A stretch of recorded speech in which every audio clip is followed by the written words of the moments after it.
Boa tarde. Boa tarde. Que o Mestre Jesus nos abençoe hoje e sempre. Neste momento, eu vou ler O Dia das Mães. A autora é desconhecida. E vou iniciar. Quem são as mães? Mães são criaturas especiais. Elas têm uma visão de mundo toda peculiar. Guardam experiência porque já viveram mais tempo que o seu filho. Experimentaram incontáveis alegrias, também tristezas, mágoa e dor. E sabem que, por mais amem seu filho, não poderão impedir que tudo isso ele também experimente, coisas positivas e coisas negativas. Sabem igualmente que isso faz parte do grande aprendizado que redundará em progresso para ele próprio. Possivelmente, por esta razão é que uma mãe elaborou uma carta mais ou menos dos seguintes termos: Caro mundo, meu filho começou hoje na escola. Durante algum tempo, tudo vai ser estranho e diferente para ele. Eu gostaria que você o tratasse com carinho. Até aqui, sempre estive ao lado dele. Aquieto seu coração, curo suas feridas. Estou por perto quando ele cai e rala o cotovelo ou o joelho. Quando ele cai da bicicleta, do skate e tropeça nos cadarços soltos do tênis. Mas agora, tudo vai ser diferente. Esta manhã, ele vai sair pela porta da rua, acenar para mim e começar a sua grande aventura. Ele irá aprender, provavelmente, sobre disputas, tragédia e sofrimento. Para viver neste mundo é preciso fé, amor e coragem. Por isso, mundo, eu gostaria que você o pegasse pela mão e ensinasse o que ele precisa saber. Ensine-o com muito carinho. Ensine-o que, para cada malandro que existe por aí, existe também um herói. E que, em verdade, há muito mais heróis do que malandros. Heróis anônimos que realizam grandes proezas todos os dias. Fale-lhe muito mais dos heróis. Incentive-o a se tornar um deles. Ensine-o que para cada político corrupto existe um líder dedicado. Narre-lhe detalhes das vidas desses líderes para que ele os possa imitar. Ensine-o que para todo inimigo existe também um amigo. Diga-lhe como conquistar e conservar os amigos. Ensine-o sobre as maravilhas dos livros, livros da ciência, de arte, de grandeza. Dê a ele um momento de silêncio para que possa ponderar sobre o mistério dos pássaros do céu, das abelhas do sol e das flores das campinas. Ensine-o que é muito mais digno fracassar do que trapacear. Ensine-o a ter fé nas próprias ideias, mesmo quando todo mundo lhe disser que ele está errado. Ensine-o a vender o seu cérebro e seus músculos pelo mais alto preço, mas faça-o ciente de que o seu coração e a sua alma nunca devem ser colocados à venda. Ensine-o a fechar os ouvidos para ouvir o clamor da multidão e manter-se firme e disposto a lutar quando achar que está certo. Ensine-o com carinho, mundo, mas não o mime, pois é o teste do fogo que produz o aço mais resistente. Mundo, faça o que você pode fazer por meu filho. Ele é alguém muito especial. A educação de uma criança não é somente um trabalho de amor e um dever. É uma missão muito importante, desafiadora e harmoniosa. Em verdade, ela exige do educador o melhor que ele tenha para dar. Por isso, maternidade e paternidade são missões das mais nobres, confiadas pela divindade à mulher e ao homem. Pensem nisso. Boa tarde a todos. Boa tarde. Obrigada, Antonina. Ela já preparou o nosso ambiente. Mas antes de começar, depois desse ambiente tão bem preparado, pelas palavras da Antonina, antes eu queria fazer alguns agradecimentos. Agradecer, lógico, essa espiritualidade presente. Sem eles, nada disso seria possível. Prepara o ambiente e prepara a mente de cada um de nós para absorvermos os ensinamentos da tarde e poder transformar em aprendizados. Agradecer, lógico, a cada um de vocês, porque vocês não sabem o quanto é importante para nós que estamos aqui na frente, né, Antonina? O olhar de vocês, torcendo para que tudo dê certo, né, que não dê branco, que a gente consiga desenvolver aquilo que trouxe aqui, o tema, é muito importante. E a paciência de estar aqui. Agradecer também àqueles que depois vão assistir, né, a gravação que o seu Juca faz com todo carinho. A essas meninas que prepararam esse ambiente, esse mimo para nós, depois da palestra, agradecemos a elas também. E eu queria agradecer quem realmente pertence àquilo que eu vou trazer para vocês. Quem me conhece já sabe, eu não passo de um papagaio que repete.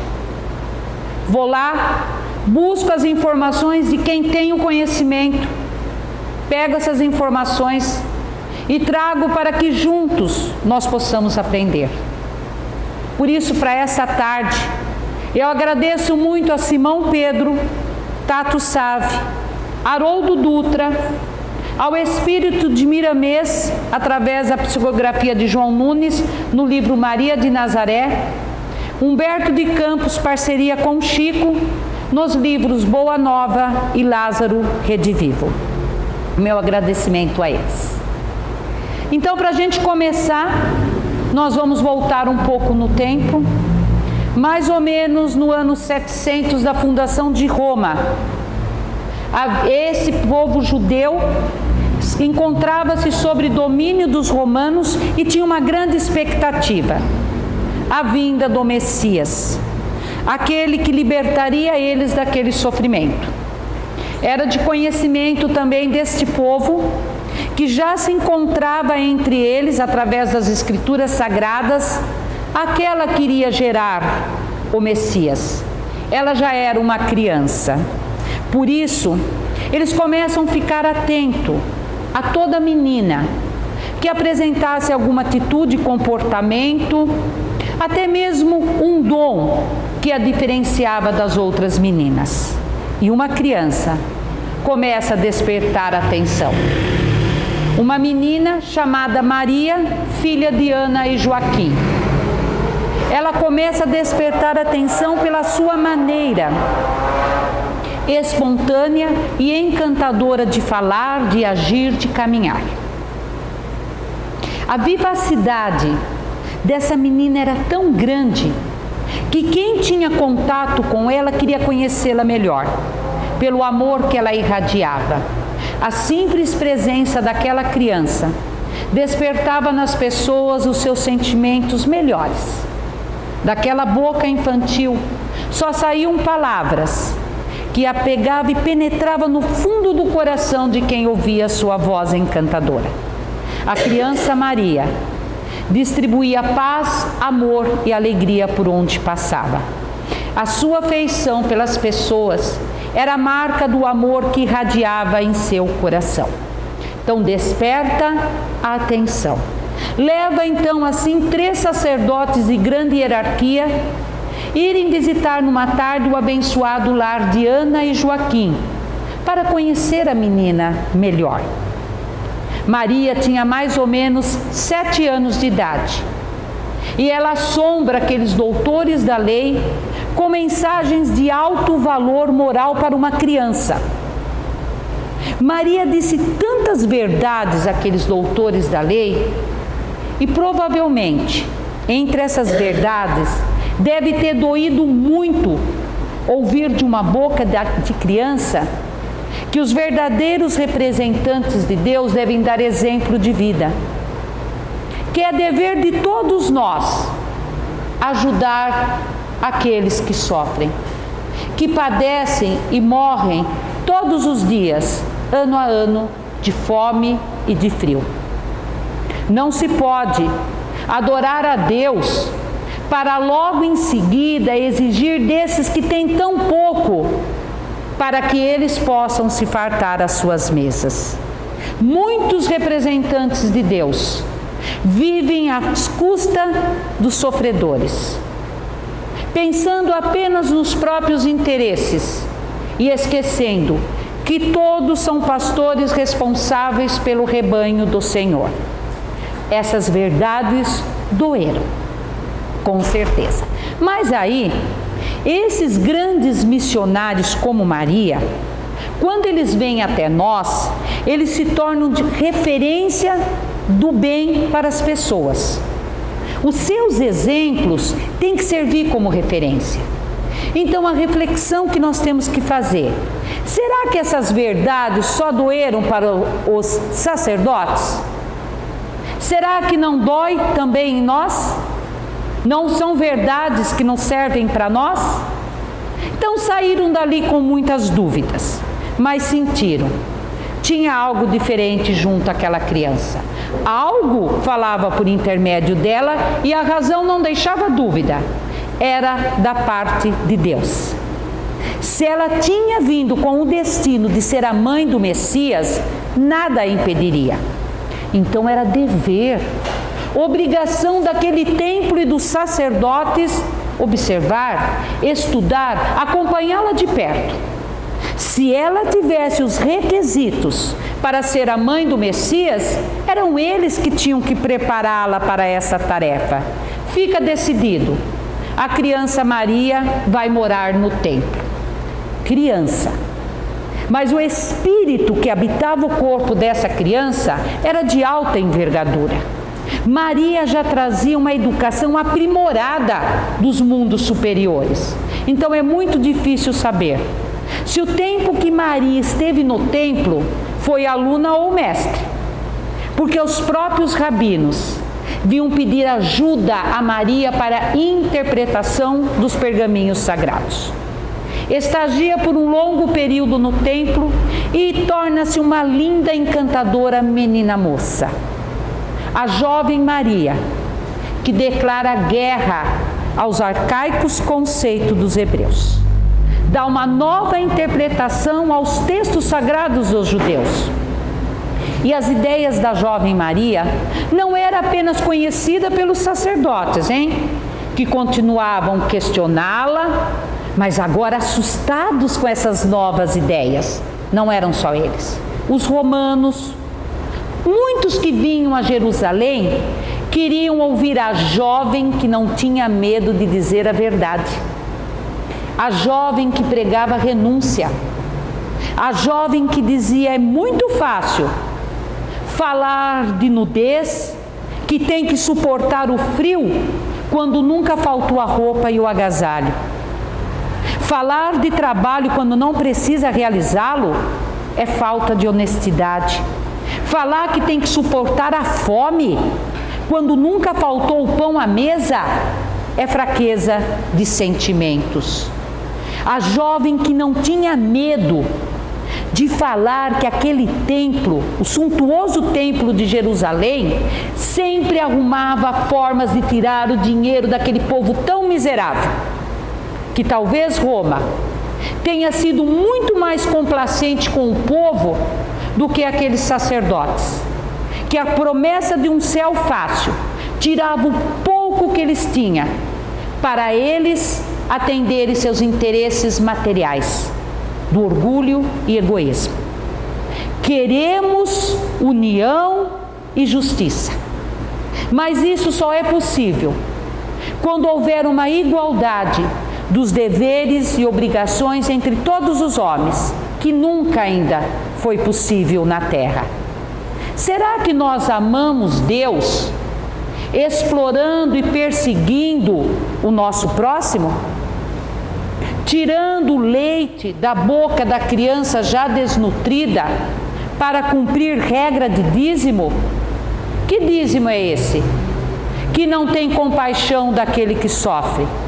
Será que nós amamos Deus vivendo no conforto, no luxo, na suntuosidade dos palácios, muitos frutos de roubo, corrupção, suborno, exploração, guerras sanguinárias, enquanto muitos, mas muitos mesmo, estão no relento padecendo de abandono, frio e fome?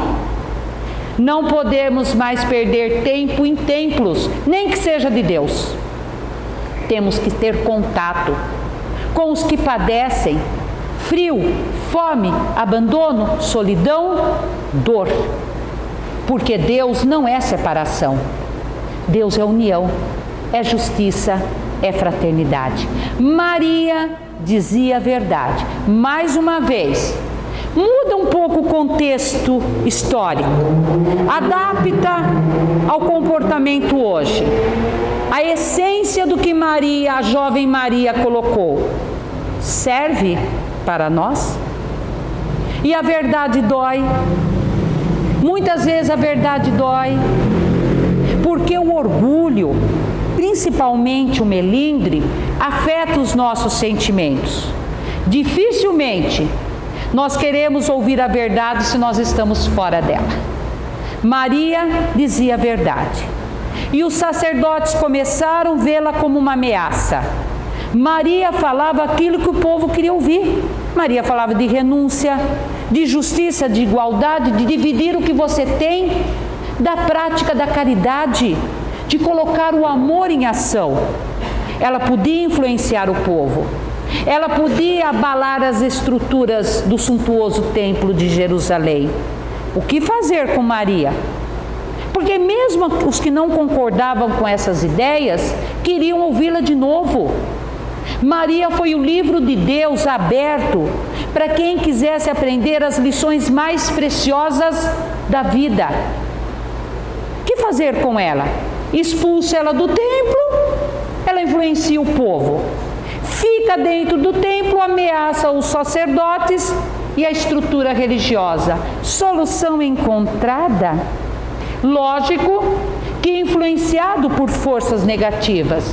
As forças negativas não queriam que Maria cumprisse a sua tarefa junto com a missão de Jesus, que todos nós sabemos que foi difícil.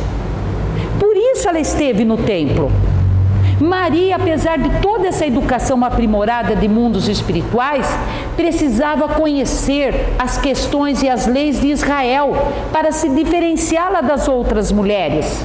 Era necessário, porque ela ia estar lidando com um espírito muito mais superior que ela.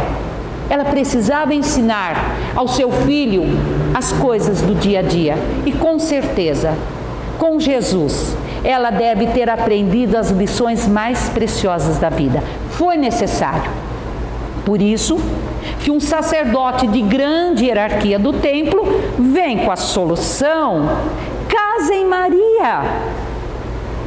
Como que ela vai ser a mãe do Messias? Está nas Escrituras, nascerá de uma virgem. Maria vai entrar em contradição, cairá no ridículo, o povo a esquecerá. Mas um detalhe: quem tem que escolher o noivo de Maria é esse templo, porque só assim nos livraremos da suposta mãe do Messias. O escolhido, José ben Jacob, um carpinteiro, ele prestava serviços ao templo ali. O José era um homem bom, honesto, trabalhador. Suas atitudes, ele sempre procurava que estivesse de acordo com as leis de Moisés. Todo mundo gostava de José. Então os sacerdotes não se enganaram. Ele era o noivo ideal para Maria. Só que esses sacerdotes se enganaram. Nem José e nem Maria. Dois grandes espíritos. Lógico que na hierarquia Maria estava acima, hierarquia espiritual, evolutiva, acima de José. Mas são dois grandes espíritos, gente. Eles foram escolhidos e preparados pela espiritualidade para ser os pais de Jesus. Preparados. Porque, como disse Simão Pedro, naquele jeitinho mineiro, a gente é meio capenga, aquele espírito de evolução mediana, morador de provas e expiações. As nossas bagagens são todas iguais, tem os mesmos itens, prova, expiação, missãozinha, mas tem. O que muda? A quantidade. Então aí a gente está lá preparando a bagagem para encarnar e olha para a bagagem. Lá tem miséria, conflito, luta diária, perdas, doenças, limitações. Você olha para aquele conjunto de aprendizado doloroso, você balança, você tem medo.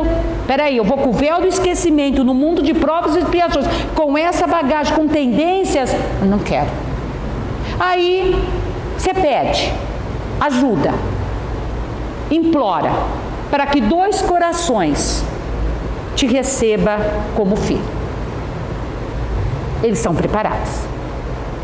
Se para nós não são escolhidos por acaso, por que para Jesus ia ser no unidunité? Não foi escolhido ao acaso. Podem ter certeza que aquela reunião que teve aqui no orbe terrestre, da comunidade de espíritos perfeitos e puros, para preparar a encarnação de Jesus, falaram de Maria. Porque ninguém encarna ou reencarna sem programação. Na programação tem que vir aqueles que vão permitir a gente encarnar, não vai? Falaram de Maria. Chamaram Maria. Falaram, você tem uma tarefa importante. Você vai ter uma íntima ligação com seu filho. Gente, a mãe não tem uma íntima ligação com o filho? Não é ela que gera no seu ventre o corpo do filho que vai encarnar? Então, a mãe de Jesus, desculpa, não poderia ser um espírito capenga, de evolução mediana. Porque vocês sabem que nós temos uma atmosfera psíquica. A nossa atmosfera psíquica, ela é cheia de fluidos. Esses fluidos são gerados pelos nossos pensamentos e mentes. A atmosfera psíquica da mãe de Jesus, ela tinha que ser impregnada constantemente de fluidos puros, para que tivesse uma gestação adequada e encarnar um espírito da evolução de Jesus. Então, desculpe, mas não podia ser um de nós, não. Mesmo que Deus falasse assim, pode voltar lá, vai ser a mãe de Jesus, nós não íamos conseguir. Porque como que vocês acham que é a nossa atmosfera psíquica? Gerada pelos nossos pensamentos desequilibrados. Nós ainda não conseguimos pensar melhor. Os nossos pensamentos estão ligados às coisas da matéria, orgulho e egoísmo que gera falhas morais. Então os nossos fluidos ainda são por pensamentos desequilibrados. Maria não tinha mais falhas morais. Maria, antes de ser Maria, ela fez esse mesmo trabalho nosso em várias encarnações. Ela foi conquistando virtudes. E vinha agora para vivenciar, ela não tinha mais virtude para aprender a nível de planeta Terra. Então, gente, não poderia ser um espírito como nós. Pensamentos incompatíveis, ia ser um desastre a nossa gestação. Nós íamos atrapalhar a encarnação de Jesus. Então, de acordo com o aprendizado, aqueles que vão nos receber como pais, tenho certeza, são espíritos com estrutura, preparados, não são espíritos que não têm maturidade, mas sei que está passando o pensamento de vocês. Tem pai que não é para o filho aquilo que precisa, né? Mas aí, gente, espíritos medianos, evolução ainda mediana, véu do esquecimento, sem contar que dependendo do aprendizado, comprometimento com aquele espírito. Tudo isso influencia. Então, lógico, gente, duvido que aqui não tenha alguém que não tenha algum conflito. É com o filho, mas não se esqueça que antes de nós sermos pai ou mãe, nós somos filhos. E aí a gente pensa, por que com esse espírito? Como que eu pude? Como que eu aguento? Gente, lembra, aqueles que nos recebem como pais são espíritos preparados, não é coração imaturo, de acordo com o nosso aprendizado. Então, se você estiver passando uma situação dessa, lembra disso, a força está aí dentro. Você é preparado, tanto na condição de filho, como de pai ou mãe. Aprendizado. No caso de Jesus, não era prova, não era expiação, era missão. Mas Jesus não era nenhuma missão. Jesus tinha a missão com o mundo. Então, gente, tinha que ser um espírito da envergadura de Maria. Pode ser que a gente não consiga divisar, mas ela não era um espírito qualquer. Ela reuniu conhecimento, propósitos e força para realizar a sua missão junto à missão de Jesus. Então Maria não foi uma simples progenitora, ela foi mãe. Porque existe uma diferença em progenitora e mãe. Ela foi a mãe que acompanhou, gente, da anunciação do anjo Gabriel ao martírio do Calvário junto com o filho. Maria foi a companheira maternal de Jesus. Então ela não podia ser uma mulher qualquer. Maria foi a mulher. E aí esses cegos do orgulho e do egoísmo não conseguiam enxergar isso. Maria era diferente. Maria trazia na alma uma verdade diferente. Um amor que o templo e os sacerdotes não conseguiam compreender. Maria vinha de Deus. Ir contra Deus é perda de tempo. Eles estavam tentando apagar aquela luz de Nazaré. Transformar uma missão divina, gente, em uma missão humana. Se enganaram, como se enganaram com José. José não foi um simples carpinteiro, não, gente. José foi um iniciado da comunidade dos essênios. Ele tinha a mediunidade da cura, através de ervas curativas. Ele era grande conhecedor de ervas curativas e trabalhava com os essênios através dessas ervas, da sua capacidade para a cura, junto com os doentes ali. Então José não foi um espírito qualquer. O templo não sabia e José não se lembrava, pelo véu do esquecimento. Ele era um espírito que tinha pendências nas dobras do templo com o abençoado espírito de Maria. Quando ela foi convidada para ser a mãe de Jesus, ela lembrou de José. Quis dar a ele a oportunidade de apagar as marcas do passado e ele apagou. Tanto é que depois da sua encarnação como José, ele é eternamente grato à Mãe Santíssima. Espírito também não escolhido ao acaso. Um espírito notável que simboliza para nós modelo de descrição. Mesmo sem aparecer, José não foi um simples progenitor, um protagonista da Sagrada Família, não. José foi pai e marido. Ele que deu condições de estrutura necessárias para que Maria pudesse atuar, que ela pudesse mostrar a sua força, a sua tarefa, porque ela viveu numa sociedade patriarcal. Sem a presença de José, do marido, Maria não podia se expor. Maria não podia se apresentar àquela sociedade.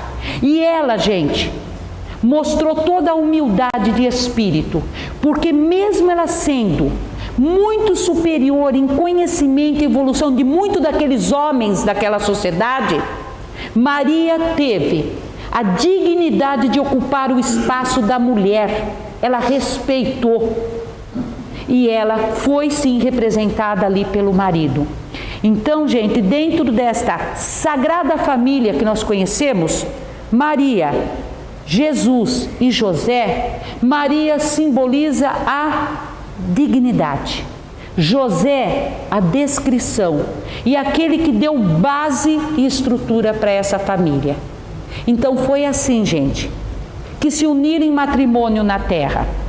Maria devia ter uns 15 anos, José mais ou menos 40 anos, viúvo e com filhos, e formaram a Sagrada Família, espíritos notáveis, distintos, dignos e preparados. Mas e aí dentro desta família? Esse homem notável é o pai biológico de Jesus? Houve relação carnal? Concepção, gravidez e nascimento da forma que nós conhecemos? Assuntos problemáticos, muito questionamento, muita polêmica, muita dúvida e nenhuma certeza. Não existe um dado exato e seguro sobre esses assuntos. Junta-se a isso toda a simbologia da Bíblia. Ela tem uma dimensão simbólica, não? E aí, se nós não tomarmos cuidado e interpretarmos ao pé da letra, vamos nos equivocar. Tomemos cuidado e prestemos atenção, principalmente a respeito da mulher na época de Maria. Vocês viram que eu passei mais ou menos, data, porque nós não temos dado preciso. Mas agora eu vou passar uma data precisa para vocês. Ano 563 da era cristã. Concílio Papal de Constantinopla. A mulher passou a ter alma. Quer dizer, depois de 563 anos que Maria esteve aqui, a mulher ganhou alma. Olha a condição da mulher no tempo de Maria. A mulher ganha alma e cria o dogma da Virgem Maria. Peraí, mulher ganhou alma? A mãe de Jesus precisa ter algo mais. Ela é virgem. E tira aquele ato pecaminoso da vinda de Jesus. Nós, espírita, não podemos mais enxergar assim. Nós já sabemos, espírito não tem sexo. Nascemos ora mulher, ora homem para o aprendizado. Imaginou Jesus encarnando como mulher, quando a mulher não tinha alma? Um animal valia mais que a mulher? Como é que ele ia poder, dentro daquela sociedade patriarcal, poder ali fazer todo o trabalho, a grande obra do amor? Não conseguiria. Encarnamos de acordo com o aprendizado. Mas aí como fica a situação? Virgindade?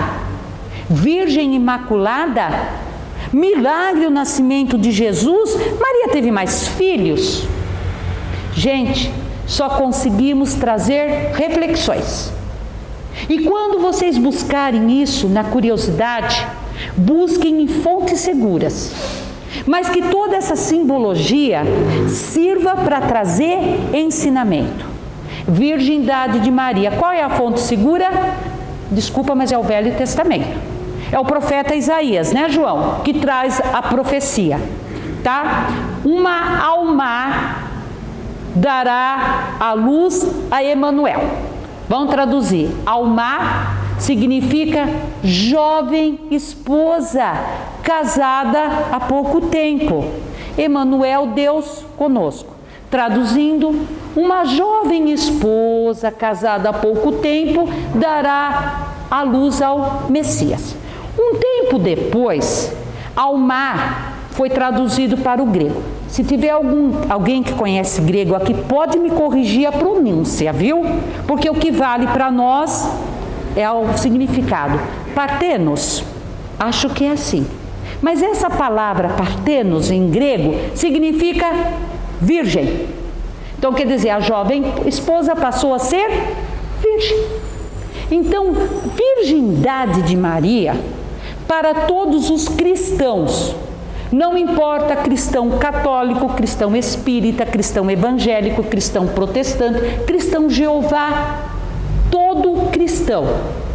A primeira coisa, tem que ver virgindade de Maria no sentido espiritual, de pureza. A Virgem Maria simboliza o sagrado feminino, gente. Feminino, não estou falando homem ou mulher. A Virgem Maria simboliza a dimensão da maternidade da vida, a dimensão da maternidade de Deus, a dimensão do feminino.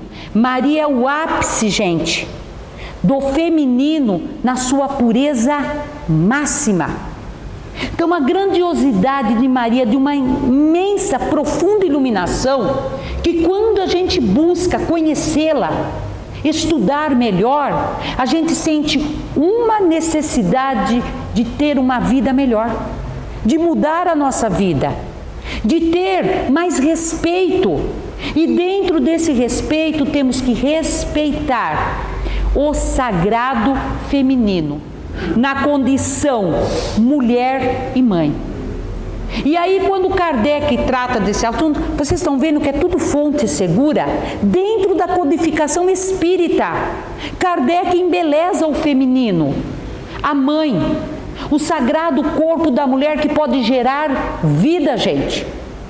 Então, quando ele se refere a esse ato, ele diz: olha, para gerar o corpo físico de Jesus, tinha que ser um espírito imaculado, mas não que ele não foi tocado. Imaculado no significado de limpo. Então, quando se diz Virgem Imaculada para Maria, está dizendo que ela é um espírito limpo, sem débitos. Ela não é um espírito degenerado, ela é um espírito regenerado, sem máculas, sem mancha. Então vejam, para que serve a simbologia? Virgindade, pureza. Imaculada, limpo, sem manchas, um espírito já sem comprometimento, sem débitos. Então Maria é um espírito bom, não é um espírito puro. Ah, mas virgindade é pureza e Maria não é espírito puro? Não. Virgindade simboliza pureza. Na escala evolutiva, Maria não estava ainda na hierarquia de Jesus, espírito puro. Ela era um espírito bom. E aí, esse espírito bom, imaculado, teve mais filhos? Se nós formos na simbologia do Novo Testamento, parece que sim, né? Tem várias referências aos irmãos do Senhor. Senhor é Jesus. Aí no Boa Nova, Humberto de Campos diz: a palavra irmão tem uma simbologia, uma dimensão muito grande. Quem não garante que esses irmãos de Jesus são os filhos de José? Os irmãos por parte de pai. Aquela passagem onde ele pergunta: quem é minha mãe, quem são meus irmãos? Diz ali: os irmãos de Jesus, do Senhor. Outra coisa, muitos recebiam esse nome. Tiago menor mesmo, ele era chamado de irmão do Senhor. Por outro lado, por que quando Maria parte para Éfeso, que a mulher não podia se apresentar sozinha, nenhum filho acompanha Maria? Ela parte na companhia de João, que era, bem dizer, uma criança, o mais novo dos apóstolos. Então, eu peguei essa fonte com o Haroldo, grande conhecedor. E o Haroldo tem aquele jeito engraçado e fala: vamos fazer o seguinte, quem desencarnar primeiro aqui, está combinado, vocês vão lá, sonda o assunto, pergunta, traz pra gente. E a gente vai ficar sabendo. Ah, mas e o nascimento de Jesus, então é um milagre? Novamente, fonte segura, Gênesis segundo o Espiritismo. Diz: se você está vendo milagre, no sentido de derrogar uma lei natural, não existiu.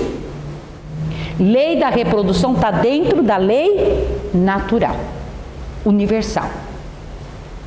Porque Deus é sabedoria, perfeição e inteligência. Jamais ia criar uma lei que precisa de emenda. Como diz Haroldo, o que é que precisa de emenda? Lei humana, né? O Congresso faz ótimo isso, né? As emendas convenientes a interesses daqueles que estão fazendo. Conveniência, não Deus. Lei natural não tem emenda. Mas a pergunta que eu faço para vocês, lei da reprodução é uma lei natural, universal. Conhecemos toda essa lei da reprodução e todas as leis de Deus? Ou temos aquela visão limitada de mundo de provas e expiações, aonde a lei da reprodução é da forma que nós conhecemos? Não sabemos. Então o Haroldo diz o seguinte: se você está vendo milagre dessa forma, não teve. Agora você pode ver milagre de uma outra forma. Quer ver? Mãe solo, não é assim que é chamada mãe hoje, que cuida do filho sozinha? Uma mãe solo cuida, cria, educa e forma na faculdade 4 filhos sozinha. Milagre da vida. Então, se você está vendo milagre, como diz o Haroldo, no sentido de útero, no sentido de virgindade, não é mais assunto para a religião, é assunto para o ginecologista. Então, se tiver algum médico da área da ginecologia, vai nos esclarecer. Então, gente, se houve relação carnal, concepção, gravidez, pai biológico, da forma que nós conhecemos aqui na Terra, não vai diminuir Maria em nada, só vai engrandecê-la. Essa capacidade da mulher gerar vida. O que o Espiritismo nos aconselha? Por favor, não veja impureza onde não existe. Não existe impureza, existe pureza e beleza. Que cada um aqui fique com aquilo que faz vocês acreditarem nesta mãe da humanidade, nessa força do amor que envolve cada um com seu manto e levanta todos os filhos caídos. Que em vez de a gente ficar preocupado com concepção, com gravidez, com relação carnal ou não, quer procurar para que essa simbologia ajude vocês, tudo bem, mas não se preocupa com isso não. Sabe qual é o mais importante a gente buscar? Os exemplos de Maria em vida, para nos ajudar a tornar um ser humano melhor. E quando a gente vai no Evangelho, a gente fica frustrado atrás dos exemplos de Maria. Tem gente, 7 frases que Maria fala no Evangelho, mais 8 referentes a ela, umas 3 ou 4 citações, divididas em 4 situações, essas citações. Anunciação do anjo Gabriel, quando ela vai visitar a prima Isabel, quando ela apresenta Jesus ao templo com 8 dias que era costume levar a criança, e nas bodas de Caná.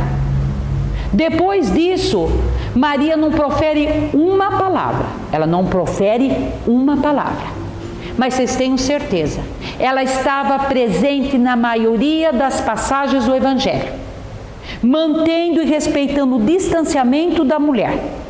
E Humberto de Campos diz no Boa Nova, Maria guardava tudo na memória, observava, guardava na memória para depois contar.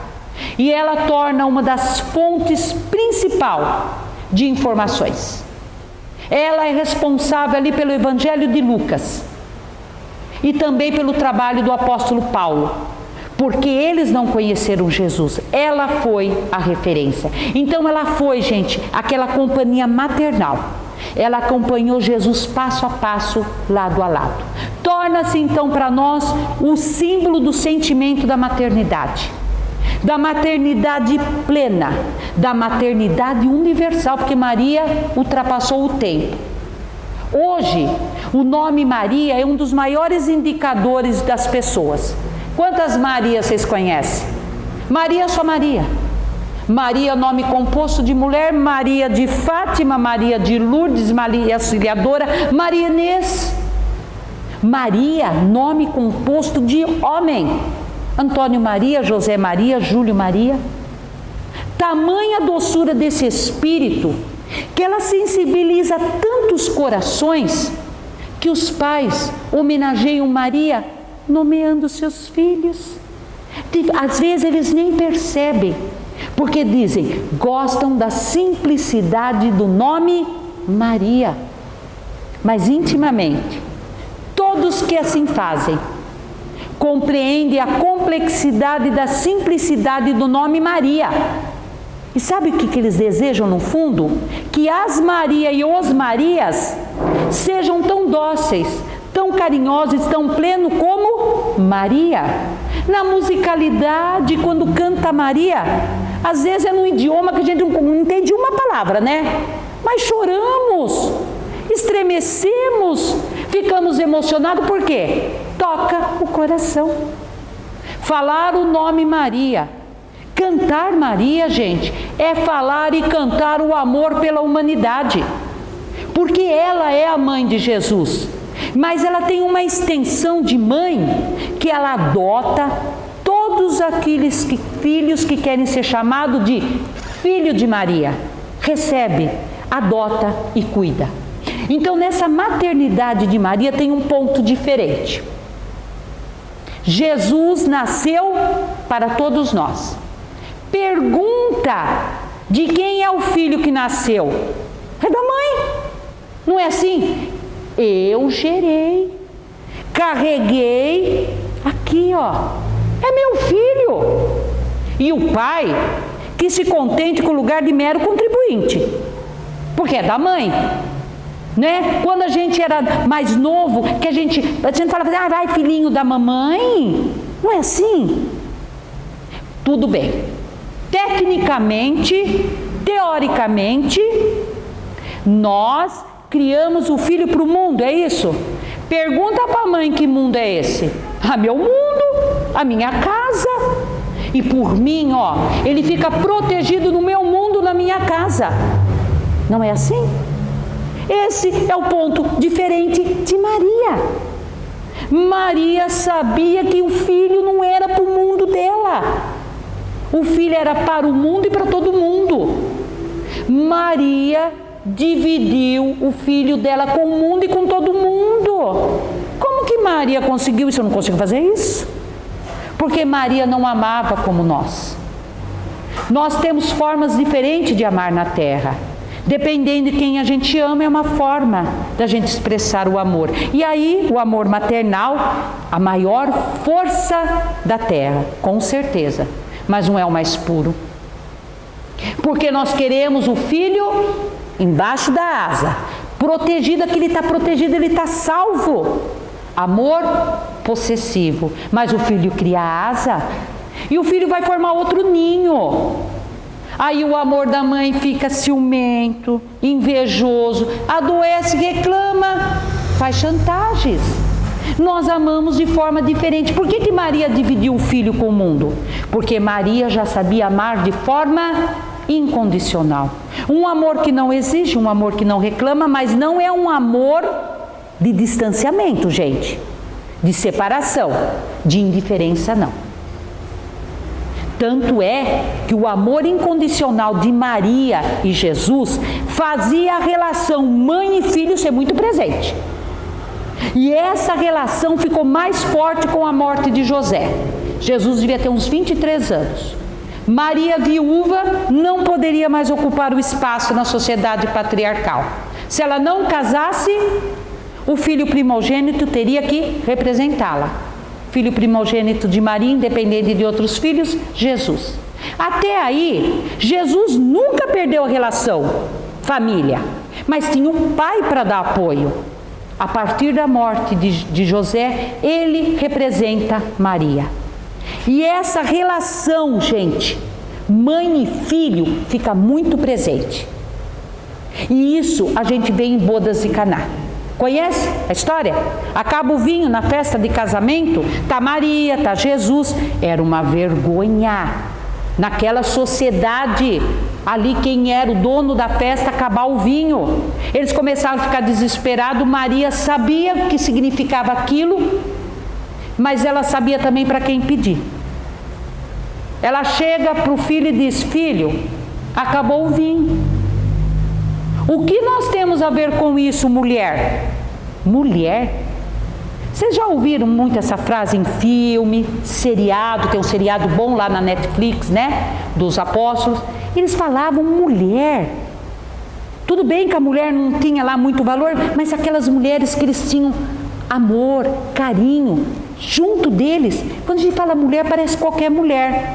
Olha o perigo da interpretação ao pé da letra. Para nós, gente, mulher para eles era como se eles falassem minha mãe, minha senhora, com todo o respeito. Então vamos traduzir. O que nós temos que ver com isso? Minha mãe. A senhora sabe que não chegou minha hora. Melhorou, né? Ó, respeito. Agora a gente não pode dizer que Jesus tratava com indiferença. Não chegou minha hora. Eles não entenderam. Maria entendeu. O que ela faz? Não fala nada para o filho. E pede para os ajudantes ali, faça o que o meu filho mandar. Vira as costas e vai embora. Jesus entendeu. Ela estava falando, eu não estou perguntando para você, como mãe, se chegou a tua hora.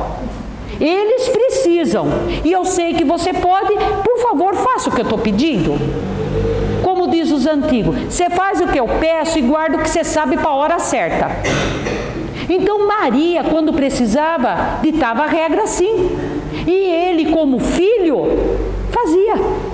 Então Jesus também mostrou que ele exemplificava o que ele ensinava.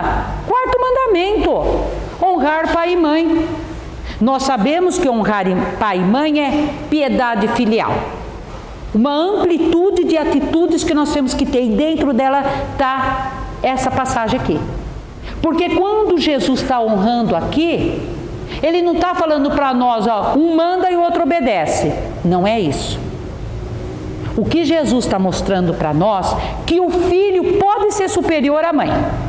No intelecto, na moral às vezes. Quantos filhos é muito mais superior aos pais? Pais ali, mãe às vezes analfabeta, mãe às vezes que não tem a moral, mas o filho tem. E ele ouve, ele acata, ele respeita. É isso que Jesus mostrou para nós. Dentro de uma família, a mãe é superior. A mãe tem a superioridade. Ela pede. E o filho faz. Então Jesus respeitou e honrou. Não como muitos filhos por aí falam, estou quebrando o teu galho, hein? Não pede de novo que eu não faço. Jesus faria toda vez que Maria pediu. Porque a gente imagina quantas vezes, né? Ela deve ter falado, filho, faz, não faz, advertiu, orientou, como toda mãe, gente. Maria foi mãe, ela amamentou, ela carregou no colo, o filho deu os primeiros passos, ela protegeu no mundo dela. Não fugiu para o Egito? Para que aí Herodes não acabasse matando o seu filho? Não fica no Egito junto com José o tempo que o filho precisava? Só volta quando ele estava seguro. Tem aquela lacuna no Evangelho, né? Da volta do Egito até a vida pública no Evangelho. Hoje nós temos conhecimento. Todo esse tempo, Maria cuidou do filho.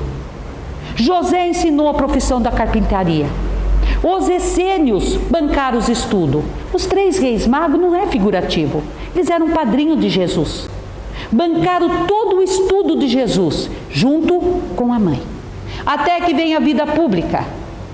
E os olhos da mãe Maria, dos apóstolos e de todos os outros viram maravilhados o filho de Maria curar leprosos, paralíticos, cegos, surdos, lunáticos, multiplicar pão, peixe, caminhar sobre as águas, ressuscitar mortos, a filha de Jairo, Lázaro, até que venha a prisão do filho amado.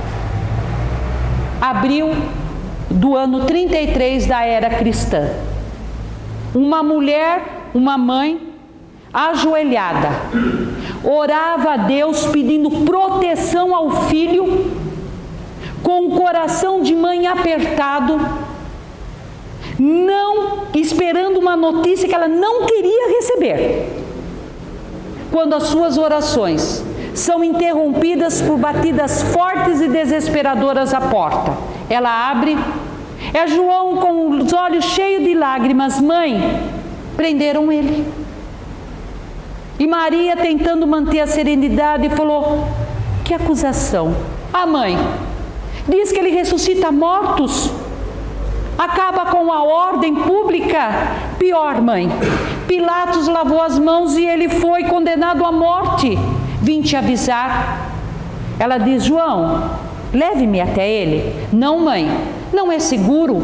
Jerusalém está cercada, parece que tem olhos e ouvido em todos os cantos, procurando os seguidores do nosso mestre.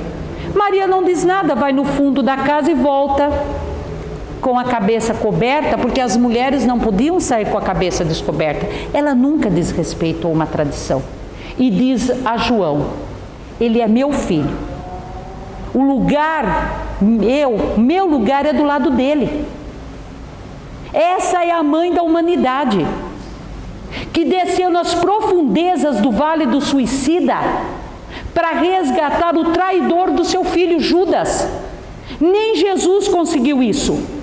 Após ele deixar aquele corpo que nós maltratamos bem, a sua primeira preocupação ir até Judas. Ele sabia que o ato de Judas traria muita dor àquele apóstolo amado.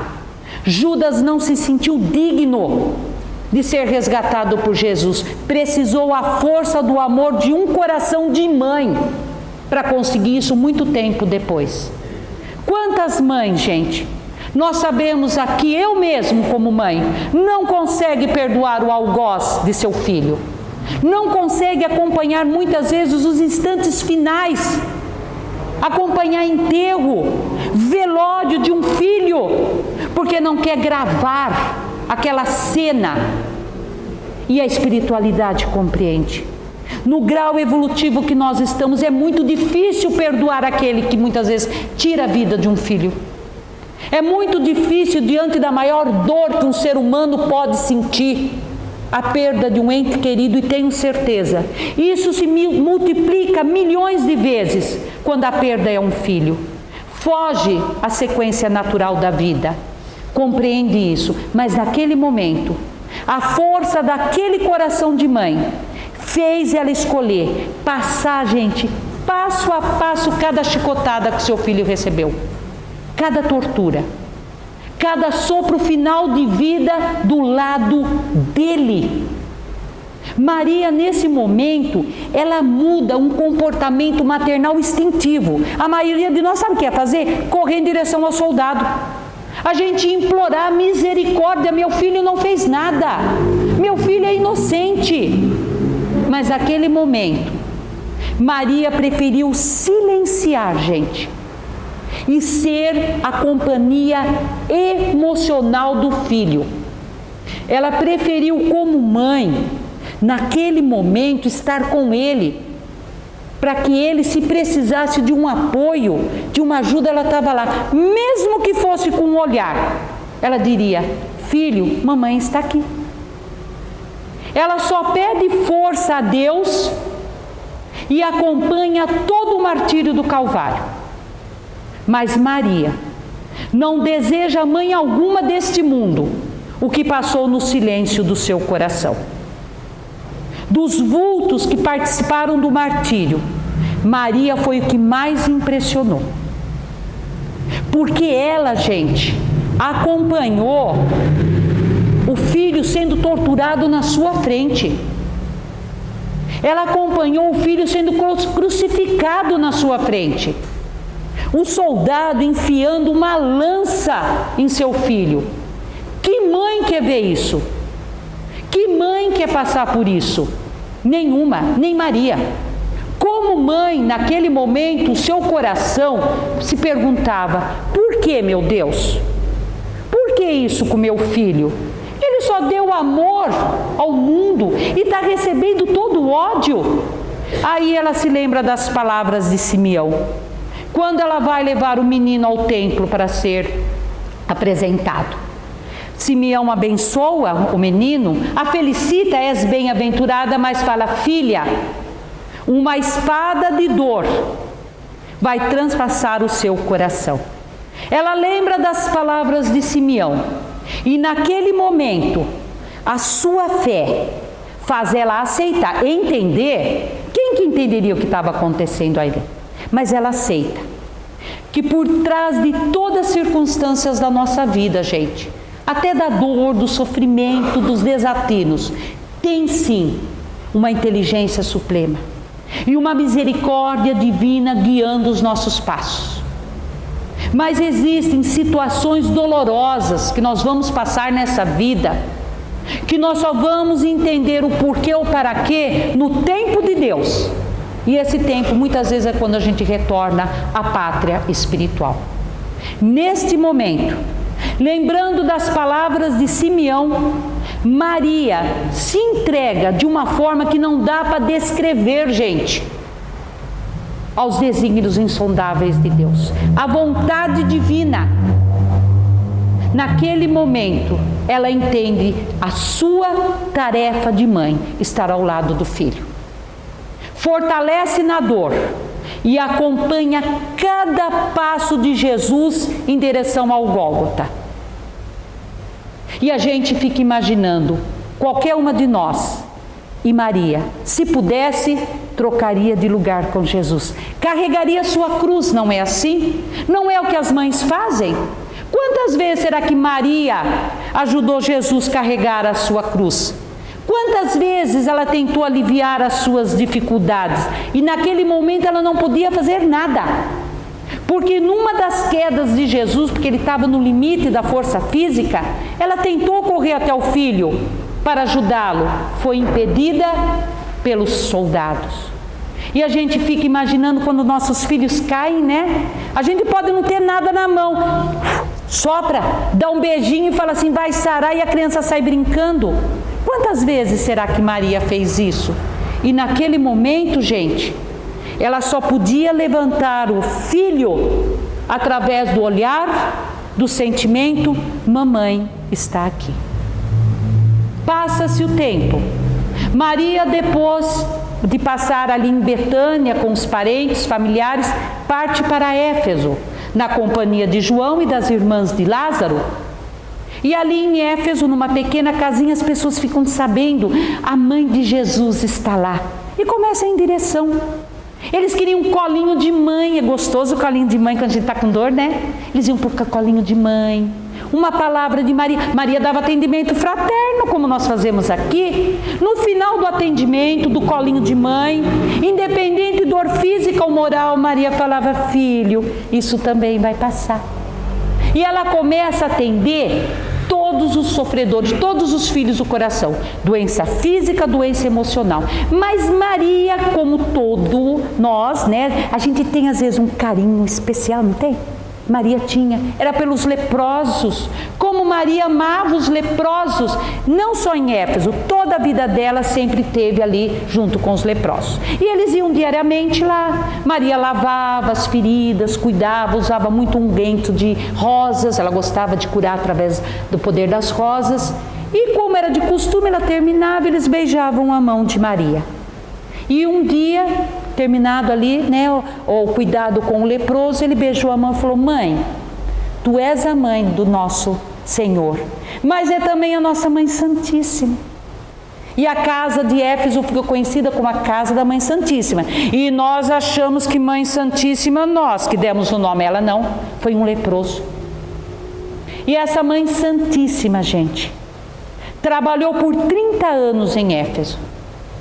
Quantas vezes a Mãe Santíssima pegava aqueles longos caminhos, uma mulher sem marido, com trajes de uma mendiga, para espalhar a mensagem da Boa Nova. Ela e os apóstolos lutaram muito para que a gente conhecesse a beleza do caminho do amor, que nos leva até Deus, através do Evangelho de Jesus. Quantas vezes ela foi em prisão, resgatar filho do coração, falava o quê? Uma mendiga, sozinha, e ela conseguia. A força do amor resgatava os filhos do coração. E essa mãe, trabalhando com os filhos do coração, com longas filas todos os dias, começou, cada ano que passava, a apertar mais a saudade. A saudade da separação, da dor, da perda, do distanciamento. Mas aí, mãe acha que a dor dela é menor que do filho, não é assim? Maria escondia toda essa dor e atendeu os filhos do coração, seguindo o conselho de seu filho. Um pouco antes dele deixar a vida física, ele fala: mãe, por favor, não deixa a dor da saudade, da perda te derrotar. Não deixa essa dor paralisar o seu coração. Canalize o seu amor por mim para outros filhos. Porque o amor, quanto mais divide, se multiplica. É isso que Maria fazia, como todas nós, mãe. Escondia a própria dor para cuidar da dor dos filhos do coração. Quantas vezes, né, a mãe esconde a dor para cuidar do filho? Quantas vezes a mãe passa fome para saciar o filho? A mãe tira de dentro dela, como diz, como é que você conseguiu aquilo que muitas vezes você fala, como é que ela tira para poder ajudar o filho? É assim que Maria fazia. Mas, depois de 30 anos trabalhando naquele castelo de amor, no ano 63 da era cristã, Maria acorda com uma dor, mas aquele dia a saudade estava muito grande do filho amado. Maria dizia que sentiu o cheiro de Jesus, o toque de Jesus, a voz de Jesus. Aquele dia Maria queria fazer que nem todos nós quando queremos curtir dor. Vocês já curtiram dor? Quietinha, num canto. Você não quer ver ninguém, você quer curtir sua dor. Mas como que Maria curte dor? Lá fora tinha uma imensa fila de necessitados. Ela falou, vou esconder um pouquinho mais a dor. Mais tarde eu curto dor. E saiu. Atendeu. Quando chegou o último andarilho, já era noite. João estava na cidade fazendo a pregação. A dor ali estava insuportável, mas ela tinha que atender.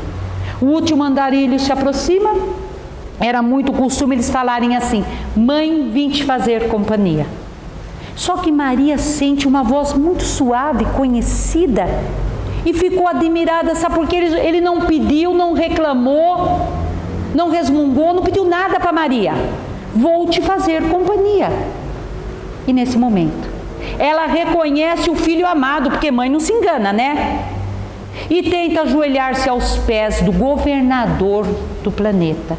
Ele não deixa, ele se ajoelha. Aos pés daquela mulher ele diz, mãe, é da vontade de nosso Pai, que sejas rainha em meu reino. Acabou a dor da perda, da separação, da saudade. Maria nos braços do filho adormece, mas não morre para a terra. Maria nunca deixou a terra. Jesus entrega ela aos anjos, descrito no Boa Nova, no livro. Lógico, parte para a governadoria, porque Maria tem que ficar mais um tempo ali para todo o desligamento e a despedida. Quando ela desperta, os anjos falam assim, mãe, podemos levar você até Jesus? Ela fala, ainda não. Eu quero passar num lugar. Eu quero ir lá nos porões do presídio, do Coliseu em Roma, porque tem cristãos lá que estão esperando o dia amanhecer para ser entregue às feras. Um instante eles vão. Ela passa um por um, orando e dando palavras de consolo. Eles não enxergam, não veem, mas sente aquela força, aquele conforto nos corações. Vê uma jovem e lembra dela, porque tinha a idade dela quando ela recebe a anunciação do anjo.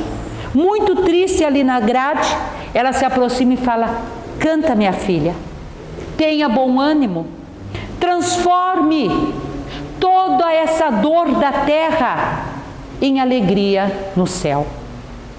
A jovem, sem entender por que, sente uma vontade e canta. Um hino de amor a Jesus, de gratidão, pelas dores transformadoras de amargura em esperança. E eles entram todos cantando na arena para serem devorados. Aí ela diz, agora podemos partir.